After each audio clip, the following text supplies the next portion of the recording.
இன்றைக்கி நம்ம வீட்டில் டிஃபன் பார்த்திங்கன்னா குழிப்பணியாரம் தான். இது என்ன மாவில் பண்ணியிருக்கேன்னா, பால்வாடியில் கிடைக்கிற சத்து மாவில் தான் பண்ணியிருக்கேன். ரொம்ப நல்லாயிருக்கும்.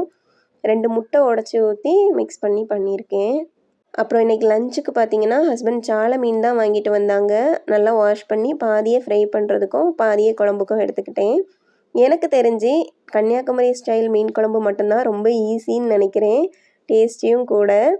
நம்ம எல்லாமே போட்டு உள்ளே என்னென்ன மிக்ஸ் பண்ணணுமோ எல்லாம் மிக்ஸ் பண்ணி விட்டுட்டு அப்படியே அடுப்பில் ஒரு 3/4 மணி நேரம் 1 மணி நேரம் போட்டு விட்டுட்டா போதும். அது பாட்டுக்கு குக் ஆகிட்டுருக்கோம். நம்ம அங்கே நின்று வேலை பார்க்கணுன்னு கிடையவே கிடையாது.